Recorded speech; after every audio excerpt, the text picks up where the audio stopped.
성경 구속사 종말 프로그램입니다. 종말론을 어떻게 요한계시록을 어떻게 이제 해석하느냐, 이것이 관건인데요.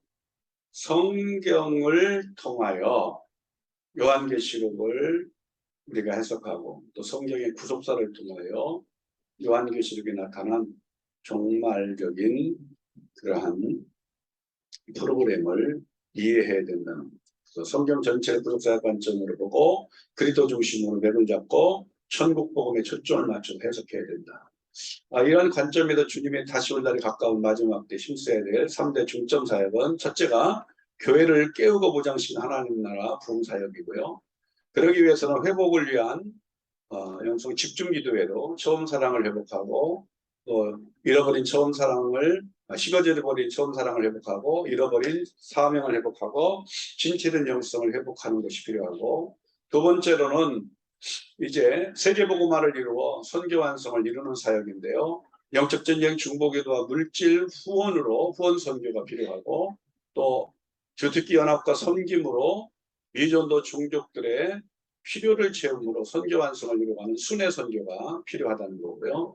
세 번째는 반드시 이제 주님의 지상 재림을 앞두고 다가올 7년 대환란이라는 시간이 있는데, 이걸 이길 수 있는 순교 신앙을 무장시키는 사역이 필요하다. 그래서 성경을 구속사적 관점으로 오직 예수 그리스도를 중심으로 복음에 초점을 맞추어서 요한계시록까지 잘 이렇게 그러한 관점으로 예수 그리스도를 중심으로 복음에 초점을 맞춰서 요한계시록의 말씀을 우리가 해석하고 무장하는 순교신앙이 필요하다. 자, 우리가 이제 창조 이전의 시대를 영원 시대라고 해요. 그래서 하나님이 천지를 이제 하나님의 계획을 따라 창조하시고, 또 6일째 하나님께서 사람을 창조하시고 아담과 하와를 창조하죠. 그리고 이제 축복을 하시고 언약을 하시죠. 행위 언약을. 그러나 이제 마귀의 시험을 통하여 범죄함으로 하나님의 심판이 이르게 되고, 하나님은 다시 한번 여자의 후손을 오실 구속자가 된 예수 그리스도를 통한 그 구속의 은혜 언약을 허락하십니다. 자, 이런 가운데 홍수 심판 시대에 이제 노아를 통하여 하나님이 세상을 다 심판하시고, 이제 하나님의 택한 은혜를 입었던 노아 그리고 8 식구의 가족들이 구원을 얻고, 그의 후손들이 이제 번성해 가지만 11장에 가서 바벨탑 이제 사건을 통하여서 하나님께 이제 범죄함으로 그들의 언어를 흩으시고 다 하나님께서 이제 심판하시죠. 이런 가운데 하나님께서 이제 언약의 자손, 그 하나님이 택한 그러한 노아의 후손에서 셈의 그러한 후손 가운데 아브라함을 선택하시고, 아브라함에게 창세기 12장에 너와 내 자손을 통하여 땅의 모든 족속이 복을 얻을 것이라고 하는 복의 통로로서의 언약을 하시고, 또 하나님께서 너의 자손들에게 하나님께서 이제 그 헤브론 땅을, 가나안 땅 헤브론 땅을 복을 주시겠다고, 이제 내 땅을 주시겠다고 말씀하고, 그의 자녀들을 또한 이제 엄청나게 하나님께서 많은 그러한 자녀들로 번성케 하여 그 땅으로 돌아오게 할 것이라고 말씀하고, 또 하나님께서 이제 이삭을 대신하여 하나님 앞에 제물을 드릴 때 결과적으로 그 이삭 대신에 하나님이 여호와 이래로 예비하신 수양을 통하여 이제 하나님께 제사를 드리게 되죠. 이것은 이 땅에 하나님께서 이제 그 구속의 은혜의 언약을 성취하실 어린 양 대신 예수 그리스도를 하나님이 예비하신다는 겁니다. 그리고 그 아브라함에게 언약한 4가지의 언약을 토대로 해서 그 언약을 이어받을 자가 이삭이고, 그리고 이삭을 통하여 또 어머니 태 속에서부터, 리브가의 태 속에서부터 이제 선택한 야곱을 통하여 이제 하나님의 구속의 은혜 언약은 계속적으로 이어가고, 야곱의 12아들 가운데 창세기 49장에 보면 유다를 통하여 이제 구속의 은혜 언약이 계승됩니다. 이런 가운데 창세기 37장에 요셉을 통하여 하나님께서는 그 아브라함에게 언약한 대로 그 언약의 자손들이 이제 큰 나라에 가서 참으로 어마어마하게 번성을 하게 될 거지만, 큰 나라의 징치를 받고 4대 만에 나와서 그 헤브론의 언약의 땅으로 돌아올 것을 말씀하신 언약을 이루기 위해서 하나님께서 야곱의 아들 이제 11번째 요셉의 아들을 형제들의 미움을 받아서 애굽에 팔아가지고 결과적으로 그 애굽에서 이제 노예가 되고 또 그런 가운데에서 또 죄수의 몸으로 억울하게 감옥에 갇혔지만 꿈을 해석하는 지혜로 결국 이제 총리가 되고 7년 풍년의 때에 다가올 7년 흉년을 대비해서 곡식을 잘 관리함으로 가나안 땅에 기근이 들었을 때 결국 그의 형제들이 곡식을 사러 애굽에 오므로 결과적으로 그 아버지와 그 형제들이 다 요셉 때문에 애굽에 와서 그 기근의 때에 최고의 그러한 번성케 하고 부유케 하는 일들을 이루어요. 그러다가 430년 만에 출애굽의 역사를 이루어서 이제 모세라고 하는 하나님이 택한 준비시킨 하나님의 사람을 통해서 출애굽의 역사를 이루고요. 이제 하나님께서 모세에게 사환처럼 영적 지도를 받았던 그러한 여호수아를 통하여 가나안 정복 시대를 이루게 되고요. 또 이런 가운데에서 결국은 가나안 땅에 들어가서 오직 하나님만 섬기는 제사장 나라로 그리고 이제 하나님께서 주신 율법을 통하여 거룩한 백성으로서의 구별된 삶을 살아가도록 이제 하나님을 섬기게 됩니다. 이런 가운데에 이제 여호수아가 죽고 결국은 영적인 지도자가 없는 가운데 있다 보니까 자기 소견에 오른 대로 살았던 사사시대 350년 동안 7번씩이나 결과적으로 그들이 은혜를 저버리고 범죄하고 하나님의 심판에 의하여 주변 국가 이방 사람들을 통하여 침공을 받게 되고 결국 그 지배를 받는 상황 속에서 하나님 앞에 회개하고 기도할 때 하나님이 긍휼을 베풀어서 그들을 구원하기 위해서 사사를 일으킵니다. 사사는 결국 대사사 6명, 소사사 6명, 12명의 사사기에는 사수가 나오고 또 사무엘상에는 또 사무엘과 사무엘의 두 아들이 결국 사사로 표현되고 있기 때문에 총 사사기에 12명 그리고 사무엘상에 3명 그래서 15명의 사사들로 나오고 있지만 350년 동안 7번이나 이제 하나님의 은혜를 저버리고 범죄하게 되는 이러한 이스라엘 백성들을 향하여 하나님께서는 이제 이방 나라를 통하여 결국 고통을 받게 되고 회개하고 기도하면 또 사사를 통해서 구원하신 역사를 이루게 됐다는 거죠. 이런 가운데 그들이 요구했던 건 왕을 허락해 달라고 요청하죠. 그래서 자기 소견에 오른 대로 블레셋 나라가 블레셋 족속들이 이제 왕을 중심으로 군대를 만들어 그들을 보호하고 있는 것을 바라보면서 우리도 왕을 세워달라. 그래서 사무엘에게 이제 요청하고 사무엘을 통하여 하나님께서 이제 왕을 허락하셔요. 그래서 최초의 이스라엘 왕은 사울을 세웠고 사울의 불순종을 통하여 범죄함으로 결과적으로 그가 하나님 앞에 버림을 받고 그 하나님의 신이 떠남으로 악한 신이 들어서 결과적으로 이제 하나님이 두 번째로 하나님의 뜻을 다 이루겠다고 선택하여 기름 부은 자가 바로 소년 다윗이죠. 그 소년 다윗은 결국 이 버림받았던 사울 왕에게 하나님의 신이 들어가 악신이 들었을 때 그 찬양을 하며 그 하나님의 신이 함께했던 다윗을 통하여 고통받던 사울에게 이제 역사하던 그 악한 신을 쫓아내는 그러한 일을 위해서 왕궁으로 가게 됩니다. 그리함으로 인해서 사울 왕의 병기던 자가 되었고 결과적으로 이제 사울의 총애를 받으면서 다윗은 성장하게 되고 그 사울 왕의 딸을 이제 아내로 맞이하게 되면서 사울 왕의 사위가 되죠. 이런 가운데 다윗이 전쟁에 나가면 사울 왕은 천천히고 다윗은 낭만이라고 백성들이 다윗을 환호하고 백성들이 다윗을 더욱 따르는 모습을 보고 이제 하나님의 신이 떠났던 이 악한 신의 영향을 받은 사울은 결과적으로 다윗을 사임에도 불구하고 미워하고 자기의 왕위를 노리는 그러한 두려움으로 인해서 다윗을 죽이고자 합니다.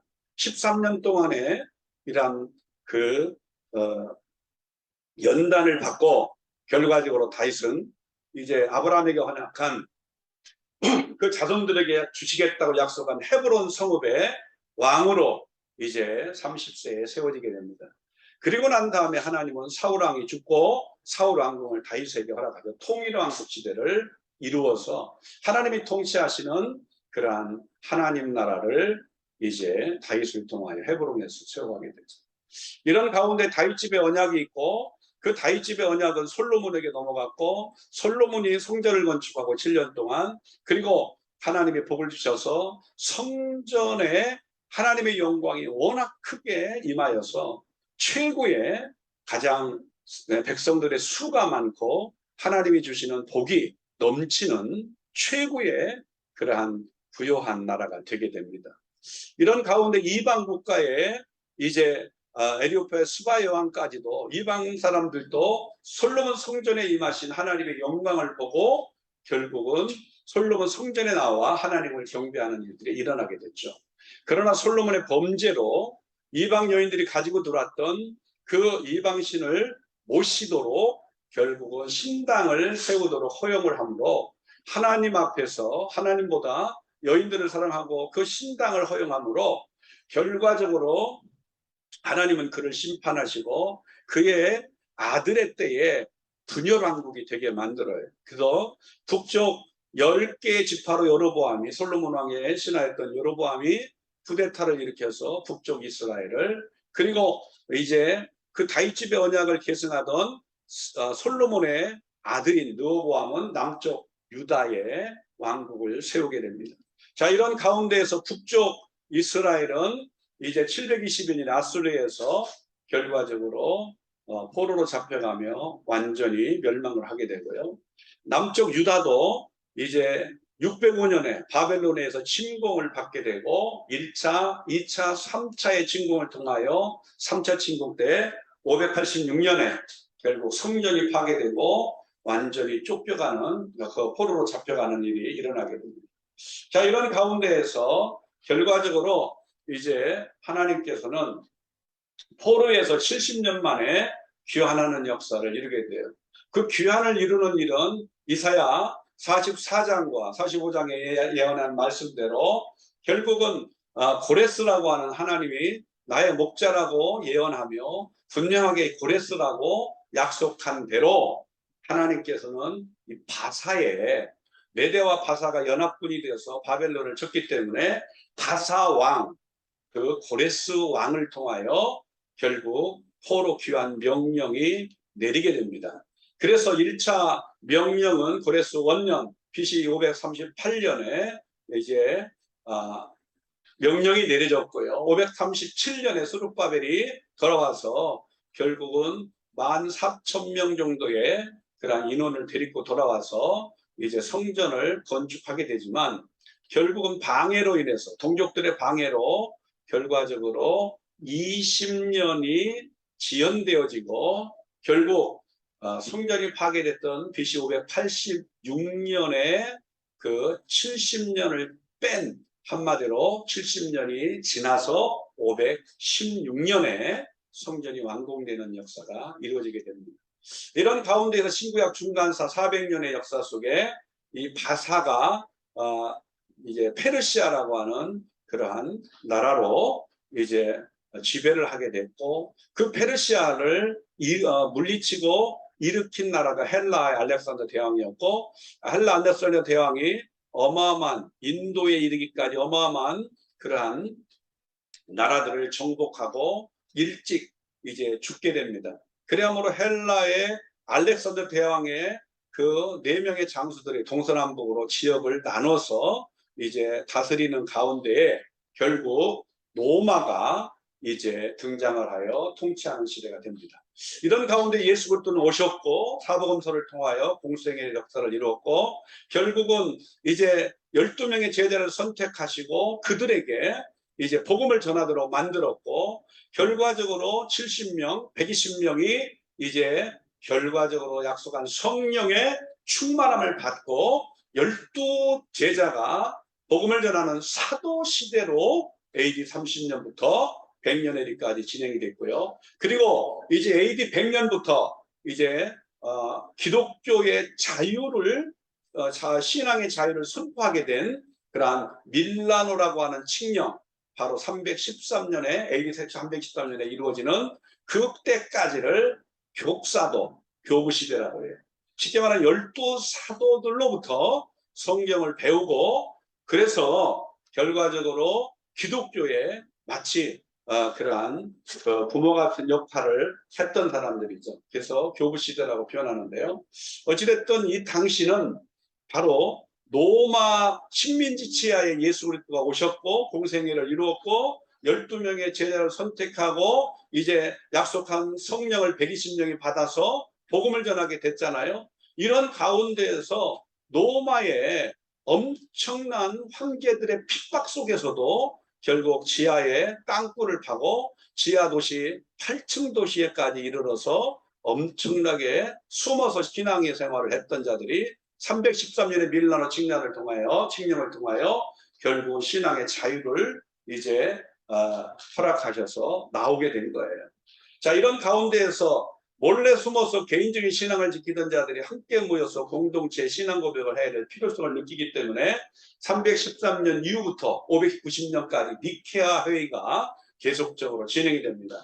이때의 대표적인 것은 바로 공동체 신앙 고백을 하는 사도신경이 채택이 되게 됐고요. 거기서부터 이제 교황 제도가 시작되게 되는 590년까지를 니케아 회의 시대라고 표현하고요.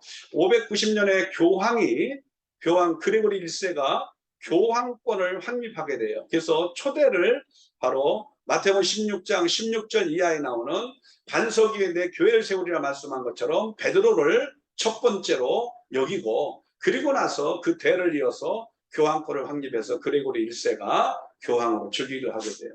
이 590년으로부터 시작하여 종교개혁이 일어나는 그다음 1517년까지를 중세교회 시대라고 합니다. 이 중세교회 시대의 특징은 결국 복음보다는 바로 예식 중심의 신앙이 되었다고 하는 거죠. 그래서 종교개혁의 핵심은 복음으로 그 성경에 말하고 있는 하나님의 은혜의 복음으로 돌아가고 이 복음을 믿음으로 하나님의 은혜로 구원받는 것을 강조하게 되었고 그리고 종교개혁이 일어난 이후에 이제 참으로 유럽만이 아니라 결국은 종교개혁을 통하여 결과적으로 이 복음이 더 확실하게 전 세계를 향하여 증거되어지게 됐고 또 근대를 지나서 현대교에 이르기까지 아직 지금 전 세계 24,000개 종족 가운데 복음을 받은 종족들이 지금 1989년도의 통계로 이제 13,000개가 복음화가 됐고 11,000개가 미복음화되는 가운데에서 결국 그것에 집중해서 약 200년 동안 30여 년 동안 이제 엄청난 그러한 복음화가 이루어져서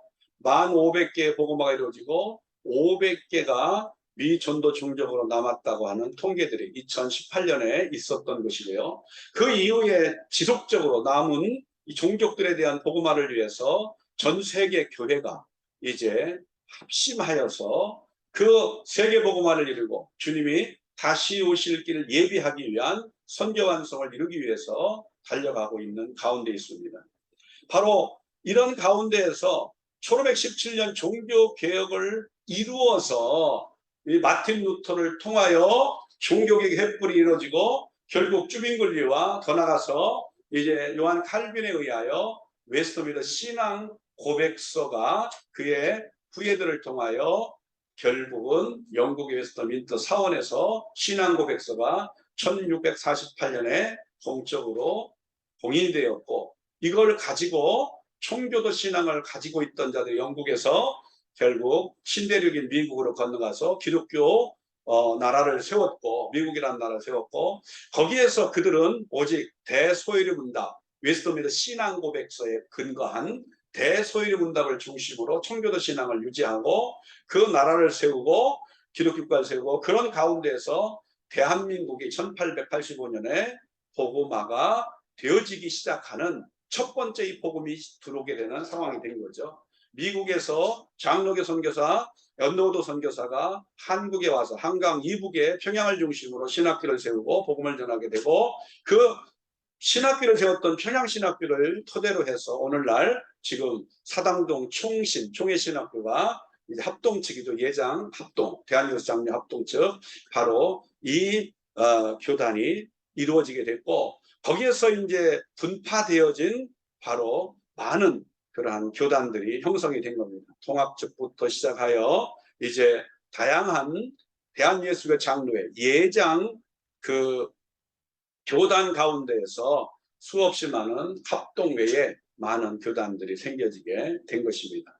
자, 이런 가운데에서 성경 66권은 이제 오직 정경으로 예수 그리스도의 구속의 역사를 잘 설명하고 있는 그러한 책으로 인정해서 이것을 캐논 정경이라고 해서 66권을 채택하여 오늘날에까지 이르게 됩니다.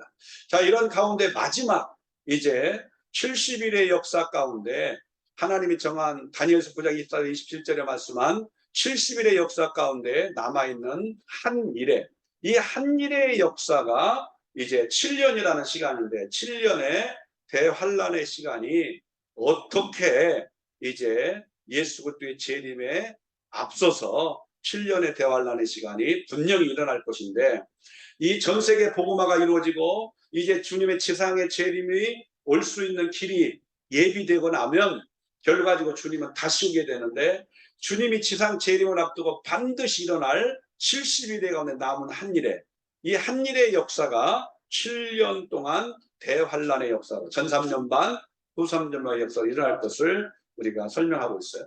그래서 바로 이 70일의 역사를 다시 한번 이제 다니엘서 9장 27절에 예언한 말씀을 토대로 살펴보면, 바로 70년이 차면 돌아오게 할 것이라고 하는 예언한 말씀대로 고레스 왕의 화사왕 고레스 왕의 귀환 명령을 통하여 귀환해서 성전이 건축되어지고 또 그리스도가 이 땅에 기름 부은 자 끊어질 때까지, 그래서 이것을 7일에 60일에 합쳐서 69일에로 이제 이미 역사 속에 성취가 됐고, 남은 한 일회가 지금 남아있는데요.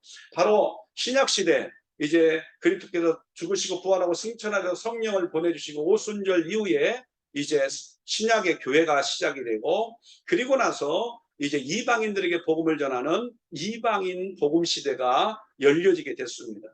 그래함으로 인해서 이제 유보되었던 남은 한 일회가 시작되는 시점은 언제냐? 세계 복음화가 이루어져서 이제 이방인의 택한 자의 수가 다 차고 나면 바로 반드시 주님의 지상 재림을 앞두고 7년이라는 시간이 이제 남은 한 일의 시간이 시작되는데, 그 시작은 바로 적그리스도의 출현을 통하여 제3의 성전이 건축되고 유대인의 구약 제사가 시작되므로 남아있는 그런 7년 대환란이 시작이 된다는 거예요.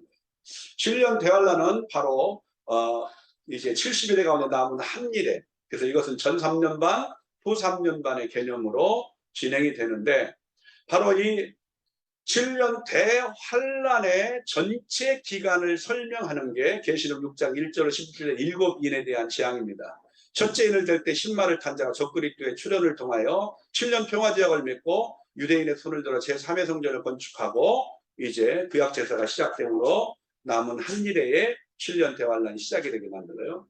그리고 7년 전체 가운데 둘째 인을 될 때 등장하는 붉은 말을 탄 전쟁이 시작이 되고 전쟁이 더 강력하게 시작이 되죠. 그래서 진짜 최고의 전쟁은 어떻게 나타나요? 아마겟돈 전쟁으로 나타납니다. 자, 그런 가운데에서 이제 셋째 인을 뗄 때 그 마지막 반드시 속히 일어날 일들을 기록하고 있는 계시록 1장 1절에 말씀하고 있는 이 계시록에 반드시 속히 일어날 일들을 예언하고 있는 그 내용을 이렇게 7년이라는 기간 동안 일어날 일들을 다 봉인해 놓았던 이 봉인을 하나씩 떼낼 때 일어난 일이라는 거예요. 셋째 인을 뗄 때 바로 이렇게 검은색 말이 나옵니다. 이건 기근을 얘기하고 있고요. 넷째 말을 뗄 때 청황색 말이 나오면서 사망이 나오고, 이제 지상에 4분의 1이 결국 이제 죽임을 당하는 4분의 1을 죽이는 권세를 가지고 넷째 바로 인을 뗄 때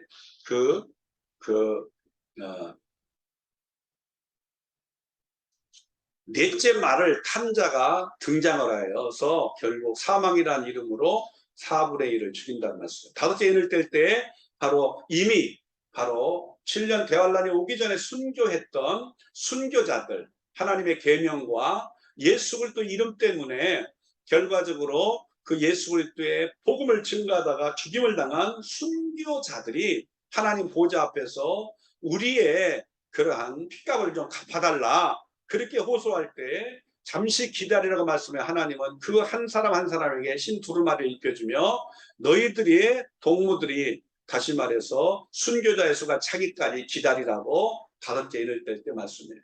6째 인을 뗄 때 마태복음 24장 29절에 말씀하고 있는 것처럼 하늘이 다 완전히 전으로 종이가 두루마리로 이렇게 종이가 말리듯이 하늘이 없어지게 되고요. 결국 산이 다 옮겨지고 완전히 이 땅에 모든 천체 지변이 다 깨지는 역사가 일어나요. 이것은 바로 그리스도께서 이 지상을 재림하심으로 그 모든 처음 하늘과 처음 땅을 없애는 그러한 상황을 설명하고 있는 것으로 해석되는 것이 가장 합당하다. 자, 이런 가운데에서 그러면은 이 70일의 가운데 남은 한 일에, 이 한 일에 대한 시작점과 그리고 끝은 그리스도의 지상재림인데요. 이 7년 동안을 2개로 나눕니다. 전 3년 반, 후 3년 반. 이 전 3년 반은 어떤 일이 일어날 건가?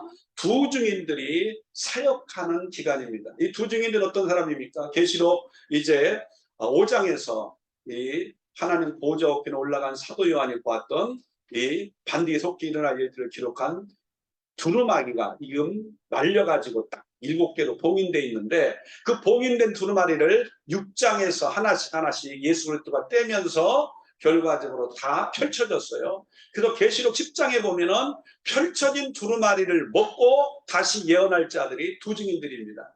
이 두 증인들은 2가지를 준비해야 되는데, 2가지를 준비해야 이제 쓰임을 받게 되는데, 이 두 증인들이 사역하는 기간은 전 3년 반에 1260일이라고 계시록 11장 3절로 6절은 말씀해요. 그런데 이 두 증인들이 반드시 이 한 일에 7년이라는 시간이 시작되기 전에 반드시 첫 번째로 준비해야 될 것은 그 이마에 하나님의 이름을 참으로 인침을 받아야 돼요. 쉽게 말해서 무슨 얘기냐?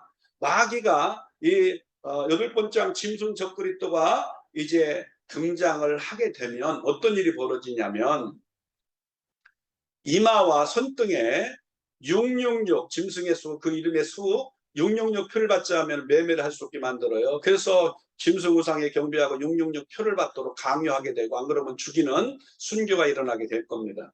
그런데 이 이마나 이 오른손에 666 표를 받지 않기 위해서는, 그래서 결과적으로 황충이 등장했을 때 고통을 받지 않기 위해서는 반드시 필요한 게, 두 증인으로 쓰임 받으려면 반드시 이마에 인침을 받아야 돼요. 그래서 이마에 그 뭐라고 이름이 도장 인자의 인침이라는 게 뭐라고 찍혀 있는가가 이제 계시록의 전체를 통해서 살펴보면 그것은 하나님과 예수 그리스도의 이름이라고 표현해요. 다시 말해서 하나님의 것으로 완전히 도장을 박는 거라 이 말입니다. 이 사람들은 특별히 선택된 하나님의 사람들이에요. 14만 4천이 하나님이 마찬가지로 계시록 7장에 이제 14만 4천으로 바로 이 사도 요한에게 하나님께서 들려주신 숫자가 14만 4천이란 선택한 수가 바로 하나님의 그 인을 이마에 맞은 자들이라는 거예요. 하나님께서 너는 나의 증인이고 너는 바로 나의 것이라고 딱 이마에 도장을 찍어가지고 마귀의 도장을 받을 필요가 없고, 또 황충이 이마에 인침을 받지 않은 자들을 이제 5개월 동안 그렇게 고통을 줄 때에 결국은 하나님의 인을 이마에 친 자는 결과적으로 건드리지 못하게 만들어요. 두 번째로 이 두 증인으로 쓰임받는 사람들은 10장에서 말하는 펼쳐진 두루마리를 먹어야 다시 예언하는 두 증인으로 쓰임받습니다. 이렇게 두 증인은 하나님의 이마에 인을 받고, 그래서 무적행에서 올라온 황충까지도 그를 괴롭힐 수 없게끔 만드는, 그래서 그 누구도 그 누구도 괴롭힐 수 없는 하나님의 것으로 완전히 인쳐지고 그 하나님의 그러한 증인들로 쓰임받는 마지막 때에 쓰임받는 증인들이기 때문에 사람의 뭐 2명이라는 개념이 아니고 반드시 예수 그리스도의 증인의 수는 예수님도 둘씩 짝을 지어서 보낸 것처럼 그래서 두 증인이라는 표현을 쓰는 겁니다. 자, 이런 가운데서 이제 이 두 증인들은 이마에 인침을 받고 펼쳐진 두루마리의 말씀을 먹고 구약의 모세와 그리고 엘리야 같이 그 권세와 능력을 갖고 이제 1260일 동안 1300년 만에 두 증인의 사역을 해요.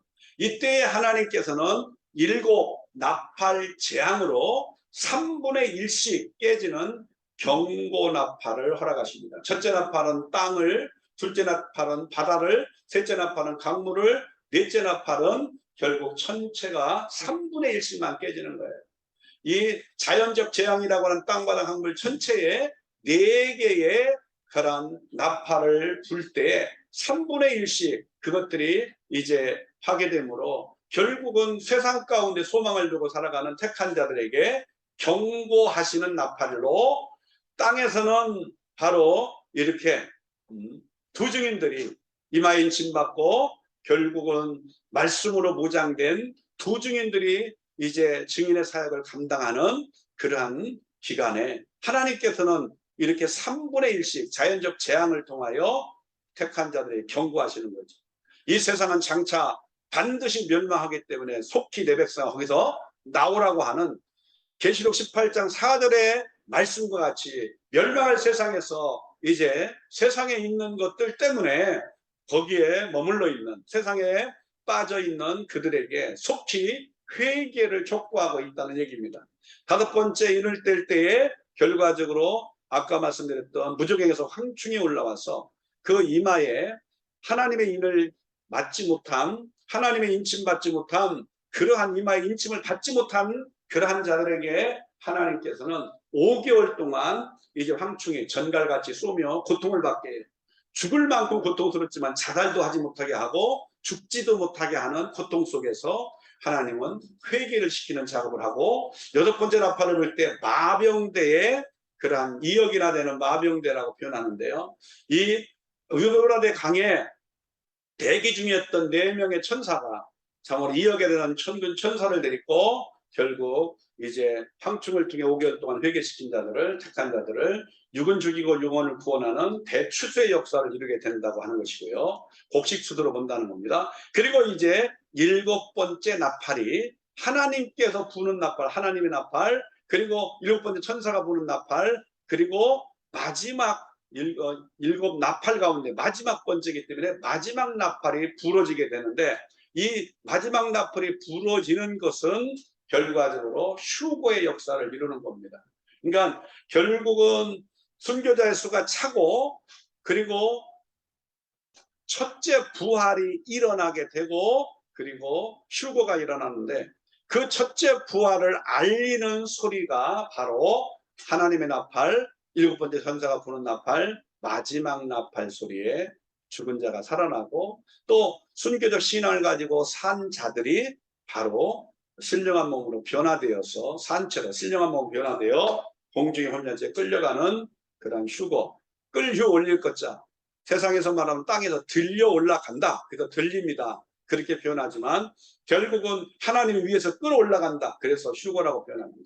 이런 가운데 후 3년 반의 역사가 이제 시작이 되는데 후 3년은 적그리스도의 사역기간입니다. 짐승적 그리스도 8번째 왕 짐승적 그리스도가 이제 성전에 멸망의 가증할 우상을 세우고 하나님 대신 우상을 신격화해 섬기도록 하고 짐승의 이름이나 수 영영이 들받지만 매매를 할 수 없도록 완전히 정치적으로 경제적으로 종교적으로 군사적으로 전 세계를 단일 정부로 통제하는 적그리스도의 사역기간입니다.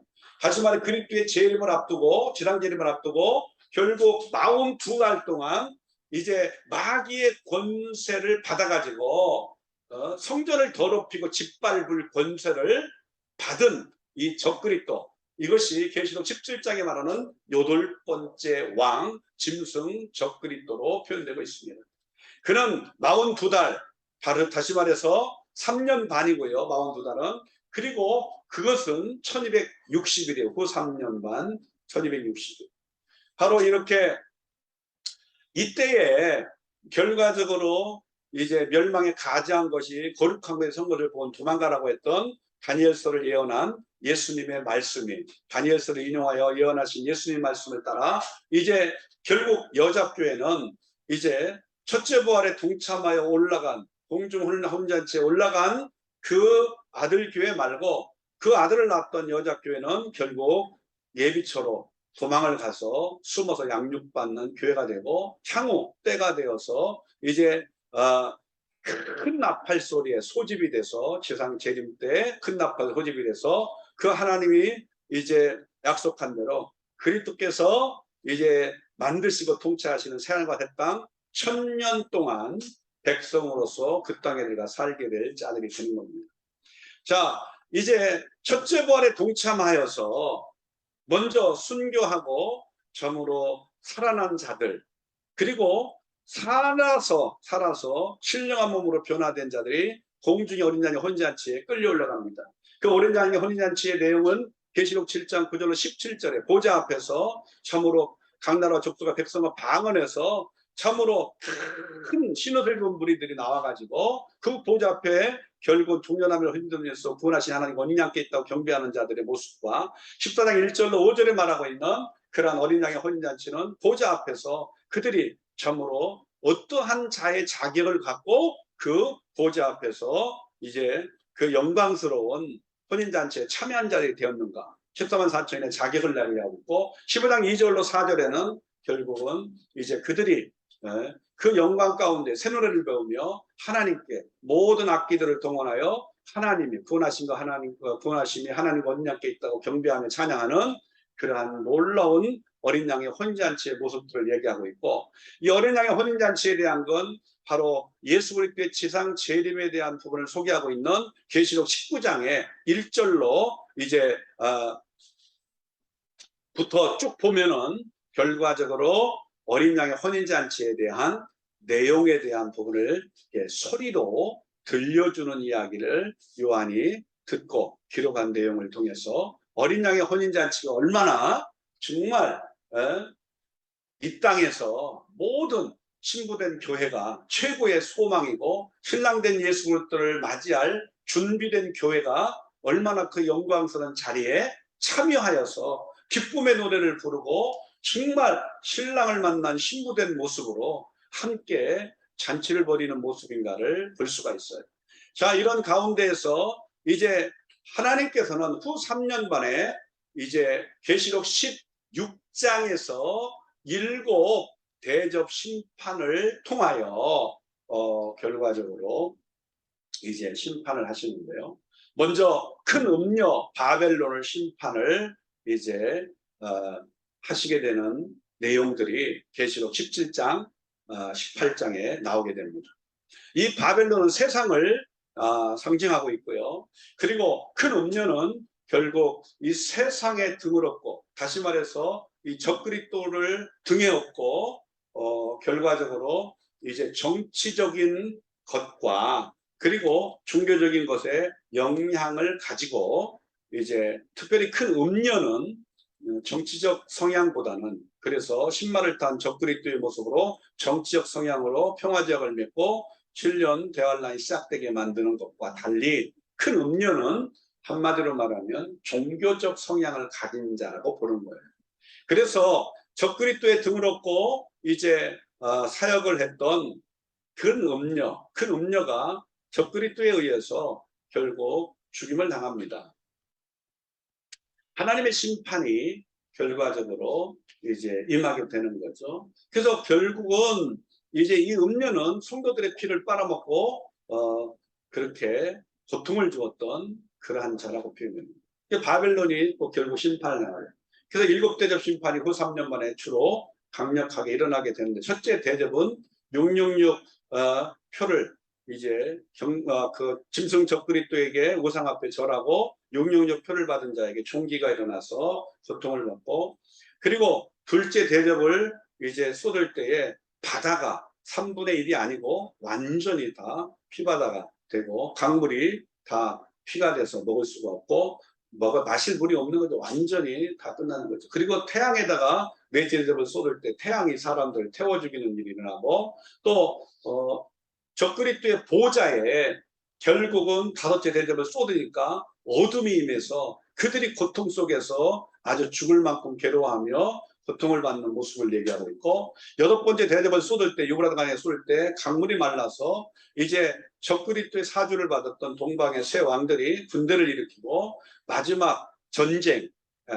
이제 이 아마겟돈 전쟁을 위하여 이제 이스라엘 에워싸고 아마겟돈을 유다를 건너서 이스라엘로 진격해오는 내용들이 나오게 되고요. 일곱 번째 대접은 결과적으로 이제 모든 것들이 다 이제 깨어지고 부서지고 없어지는 그러한 형태의 모습으로 진행이 됩니다. 이 가운데서 큰 지진이 일어나서 땅이 갈라지고 다 삼켜버리고, 그리고 이제 우리가 잘 아는 것 하늘에서 이제 약 25km에서 40km까지도 될 수 있는 거대한 우박이 떨어져서 사람들이 결국 죽게 되고 하는 상황들이 일어나게 됩니다. 자, 이런 가운데에서 결국 예수 그리스도의 지상의 재림 때가 일어나게 됩니다. 지상 재림 때는 결과적으로 이미 유브라데 강에 여덟 번째 대접 심판을 통하여 유브라데 강에 물이 말라가지고 적그리스도의 사주를 받은 개구리 영이 들어갔다고 표현하는 새 왕이, 동방의 새 왕이 군대를 들이고 이스라엘 에워싸고 있는 상황이에요. 스가랴 14장 1절로 2절에 예언한 말씀대로 성취를 위해서 이스라엘이 에워싸이고, 그런 가운데 주님이 이제 계시록 19장에 11절로 16절에 말씀한 대로 이제 신말을 타고 첫째 부활에 동참하고 혼인잔치에 참여했던 그러한 자들과 함께 신말을 타고 천군 천사와 함께 재림을 합니다. 이 지상 재림 때에 결과적으로 이제 어디로 오느냐, 지상 재림 때 오시는 장소는 바로 올라가심을 본 그대로 다시 오시마 약속한 감람산이고요. 감림산. 그리고 거기에서 이제 제3의 성전이 세워진 그 성전으로 들어가서 에워싸인 이스라엘을 이제 하나님께서, 예수 그리스도께서 이제 도와서 그 적그리스도와 거짓 선지자, 그리고 이제 마귀를 다 완전히 사로잡아서 이제 마귀와 그리고 적그리스도, 마귀는 1000년 동안 무적행에, 그리고 적그리스도와 거짓 선자는 영원한 유황불못에 집어넣고 모든 왕들과 군대들은 다 죽이게 됩니다. 자, 이런 가운데 이것을 우리는 바로 스가랴 14장 3절로 2절에 5절에 말씀한 내용대로 바로 이것이 히브리 말로 아마겟돈이라 그래요. 이 히브리 말로 아마겟돈이라고 그러는데 이 아마겟돈 전쟁이 일어나요. 계시록 14장 17절로 20절에 말씀하고 있는 이 아마겟돈 전쟁이 일어나게 되어서 다 결국은 그리스도께서 입에서 나온 검으로 다 죽이고, 결과적으로 이제 마귀는 무적행에 1000년 동안 가두고 적그리스도와 거짓 선자, 짐승적 그리스도는 다 영원한 유황불에 집어넣는다는 거죠. 자, 이런 가운데에서 이제 짐승과 거짓 선자는 다 들어갔고요. 그리고 마귀는 무적행에 이제 1000년 동안 바로 가둔 상태가 됐고요. 자, 이런 가운데에서 하나님의 큰 나팔 소리가 지상 재림 때 있어지게 되면서 하나님의 큰 나팔이 큰 나팔. 그래서 이때의 나팔은 첫째 부활을 알리는 마지막 나팔하고는 달라요. 그래서 이 큰 나팔 소리에 숨어서 양육받는 그러한 교회가, 여자 교회가 이제 소집이 돼서 새하늘과 새 땅으로 천년왕국 동안 들어가게 돼요.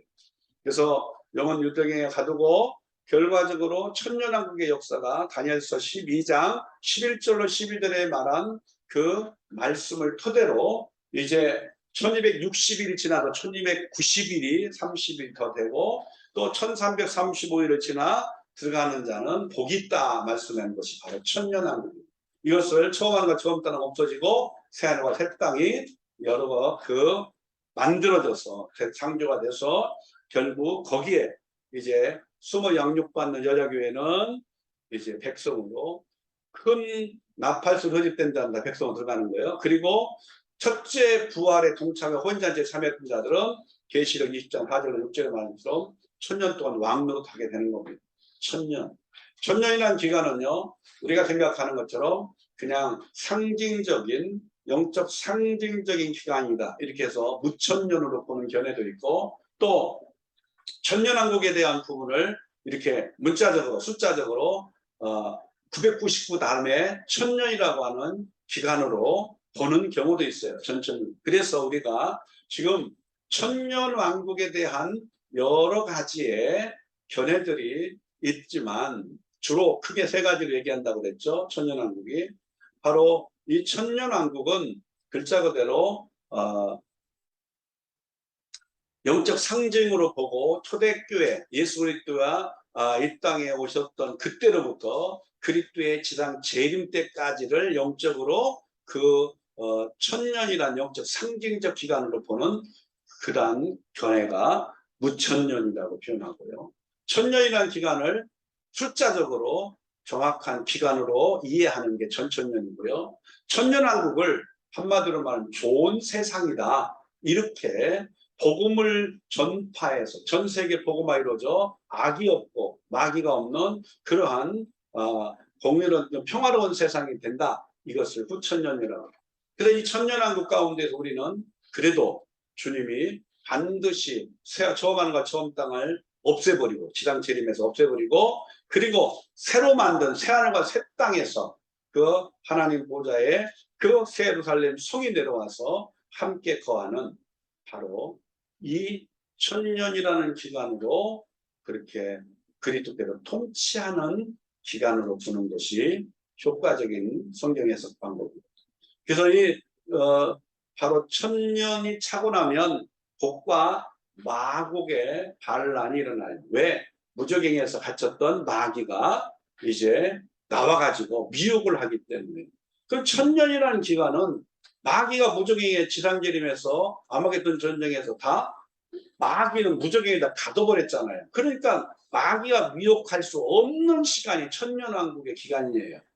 근데 어떻게 지금이 천년왕국의 시간으로 보느냐. 초대교회부터 예수님 초림부터 재림에 대한 사이를 그렇게 천년 기간으로 천년왕국 같은 세상으로 영적으로 상징으로 보느냐. 그건 말이 안 되는 것이 지금 마귀가 활동하고 있는 시간이잖아요. 그렇기 때문에 무천년설은 올바른 해석이 될 수가 없다. 또 후천년도 아무리 복음이 전포되어져서 정말 죄와 그 악이 없어진다 할지라도 하나님의 통치가 이루어진 하나님 나라가 이루어져도 결국은 그리스도께서 처음과 처음 땅을 없애고 새하늘 새 땅으로 통치하는 세계하고는 다르다는 거예요. 후천년에 대한 부분들이. 그래서 결국은 우리가 전천년 해석처럼 천년이라는 기간이 그리스도가 지상재림하고 새하늘과 처음 땅을 없애버리고 그래서 새하늘과 새 땅을 창조해서 그 땅에 그 주님의 지상재림 때 처음 쉽게 말하면 그 첫째 부활에 참석했던 그 공중의 혼인잔치에 참여한 자들이 와서 왕노로 타는 것이 천년 동안 왕노로 타고 후에 이제 바로 영원토록 세세토록 왕노로 간다고 말씀하는 그러한 자들이 될 것이라고 보고요. 또 예비처에서 피난을 가서 결국은 거기서 이제 3년 반 동안 양육을 받던 여자 교회가 큰 나팔소리에 소집이 돼서 결국은 백성으로 새하늘과 새 땅에 들어가 살게 됐거든. 그래야 이사야 65장에 말씀하고 있는 그 천년왕국의 세상의 내용들이 올바르게 집을 짓고 이제 농사를 짓고 자식을 낳고 하는 일들이 이루어지는데 이미 신령한 몸으로 변화되어져 버린 예수님의 부활체처럼 신령한 몸으로 첫째 부활에 동참해서 공중의 혼인잔치에 올라갔다가 주님의 지상될 때 온 사람들은 애를 낳을 수 있는 육체가 없어요. 그렇기 때문에 애를 낳을 수가 없기 때문에 그 사람들은 결국은 백성으로서 집을 짓고 결혼을 하고 애를 낳을 수 있는 상황이 될 수가 없고 그 결혼을 해서 애를 낳을 수 있는 땅에서 집을 짓고 농사지며 애를 낳을 수 있는 상황이 되는 것은 바로 아직 육체를 가지고 있는 그 도피처에 가서 이제 3년 반 동안 양육을 받던 여자 교회가 결국은 이제 육체를 가지고 있기 때문에 바로 그 지상 재림 때 큰 나팔 소리에 소집이 돼서 백성으로 들어간 사람들이 거기서 집을 짓고 이사 65장처럼 이제 농사를 지며 뭐 또 먹고 마시고, 그리고 이제 마귀는 무저갱이에서 갇혀있기 때문에 마귀의 미혹이 없고 죄가 없고 악이 없어요. 그래서 어린 양이 사자굴에 함께 뒹군다. 왜? 지금은 현재는 지금 불완전한 세상이잖아요. 그래서 악이 존재하는 세상이라 이제 양육강식이라고 그래서 약한 자는 먹히고 강한 자가 먹는 이런 짐승 구조가 있잖아요. 그런데 어떻게 사자하고 어린이하고 같이 뒹굽니까? 또 독사골의 어린이가 손을 넣어도 물지 않는 그런 세상이 이사야 65장의 천년왕국 세상이라고 얘기하는데, 그 세상이 어떻게 지금이라고 얘기할 수 있어요? 안 되잖아요. 그렇기 때문에 그때에 들어가는 백성은 육을 가진 자로 가서 애를 낳고, 그래서 바다의 모래와 같은 거대한 수로 번성하게 되는 것이 이제 1000년 동안 이루어진다고 보는 거죠.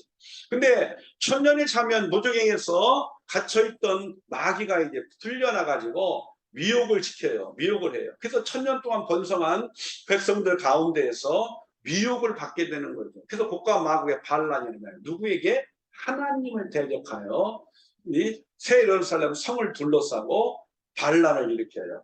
그래서 하나님께서 그 새 예루살렘 성에서 불을 끌어내려서 다 죽여버립니다. 그리고 나서 이 곡과 마곡의 미혹의 반란에 결국 미혹돼서, 마귀의 미혹돼서 반란에 죽임을 당한 자가 있는가 하면은 반드시 미혹되지 않고 승리한 자도 있겠죠. 그런 가운데에서 이제 둘째 부활이 일어나요. 그래서 용은 곧 마귀는 이제 1000년 동안 가둬놨다가 한번 써먹고, 미혹하게 써먹고, 그 다음에 유황불로 던져지고 이렇게요. 그리고 이제 둘째 부활이 일어나고, 둘째 부활은요, 생명의 부활도 있고 사와 심판의 부활도 있어요. 왜 이렇게 표현을 하냐면, 둘째 부활은, 첫째 부활은 오직 생명의 부활밖에 없어요. 첫째 부활은. 근데 둘째 부활은 왜 두 개가 있느냐? 이유가 있어요. 새 예루살렘 성에 첫째 부활에 동참하여 첫째 부활에 살아나지 못한 영혼들이 새 예루살렘 성 안에 있다는 거예요. 이들이 지금 생명의 부활로 살아나고, 둘째 부활 때, 그리고 믿지 않고 죽은 자들, 심판을 받고 죽은 자들이 심판의 부활로 살아납니다. 그래서 모든 자가 살아나 둘째 부활을 하고 백보자 심판. 그래서 백이라는 말은 신백자를 써서 그 보좌의 그 영광의 빛이 비치는 상태를 사도 요한은 아주 희게 그냥 태양 빛으로 비춰지는 보좌의 모습으로 그렇게 보았기 때문에 백보자라, 그게 한문으로 백보자라는 표현을 씁니다. 이 신보자의 심판, 백보자 심판은 계시록 1장 11절로 15절에 둘째 부활이 일어나고 난 뒤에 막바로 모든 자들이 오는데, 생명책에 기록된 자가 생명의 부활을 가진 자요, 생명의 부활에 속한 자요. 그리고 이제 생명책에 기록되지 못한 자가 이 심판의 부활로 살아난 자들. 그래서 이것을 바로 예수님은 마지막 그 백보자 앞에서 심판 때의 모습을 양과 염소로 그렇게 상징적 표현도 했어요. 그래서 양 오른편에 선 자들은 다 어딜 가요? 영원한 천국에 가게 되고, 새하늘과 영원한 천국이죠. 그리고 바로 이제 심판의 부활에 동참했던 그러한 자들, 양으로 표현되지 않고 생명체 기록되지 않은 그러한 염소로 표현된 자들은 어디요? 영원한 유황불못으로 가게 됩니다. 자, 우리 이렇게 한마디로 말해서 성경에서 말하고 있는 이러한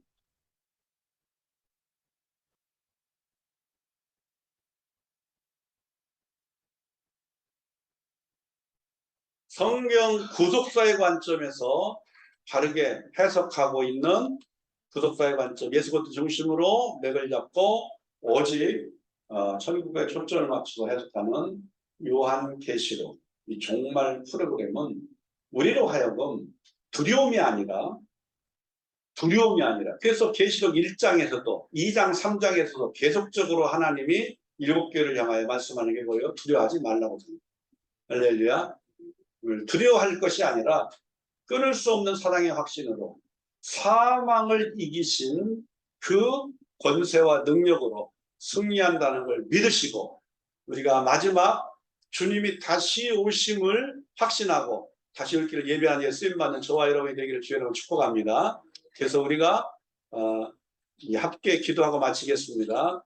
3대 마지막 대신대 3대 중점사역, 교회를 깨우고 무장시키는 하나님 나라의 부흥사역, 또 세계복음화에 동참하고 세계복음화를 이루어 선교 완성을 이루는 사역, 반드시 지상 재림을 앞두고 다가올 7년 대환란을 이길 순교신앙을 무장하는 사역, 이 사역을 위해서 우리가 잘 확신 속에서 잘못된 종말론이 아니고 잘못된 이단이 증가하는 종말론에 빠져서 두려움 속에서 모든 우리가 해야 할 주된 마지막 때 시대적 사명을 잃어버리고 참으로 미혹되어 끌려가는 자는 되지 않고, 이제 우리가 확실하게 우리가 정말 구속사의 관점, 예수 그리스도를 중심으로 복음의 초점을 맞춰 올바르게 해석한 요한계시록을 통하여 정말 다른 그러한 성경 구속사적 종말론을 가지고 우리가 이 3대 중점사역에 힘쓰기를 소망합니다. 합심에 기도합니다. 할렐루야. 아버지 하나님 감사합니다. 주신 나의 아버지 하나님, 우리의 심령 가운데 하나님께서 모든 놀라운 아버지 하나님의 축제가 우리 가운데 충만하게 임하기를 간절히 소망하며 기도합니다. 아버지 하나님 도우시고 역사하시옵소서. 우리가 믿음으로 아버지 앞에 간구합니다. 성령 하나님 도우시고 역사하시옵소서. 우리가 믿음 가운데서 하나님의 놀라운 역사를 이루어갈 수 있도록 하나님 아버지 도와주시옵소서.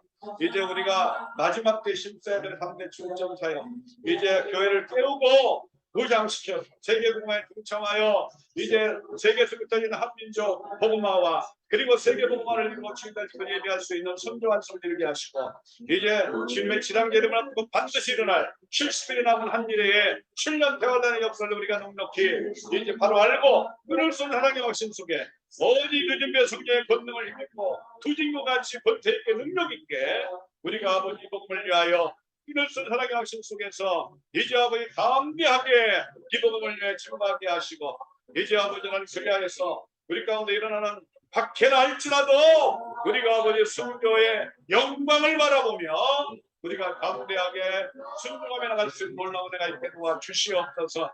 오 할렐루야. 아버지는 내 심령까지 주의 나가 충만하게 하기를 원합니다. 아버지 하나님 보시고 역사해 주시기 원합니다. 주여 우리 가운데 이러한 놀라운 은혜로 함께 하시고 역사하여 주시옵소서.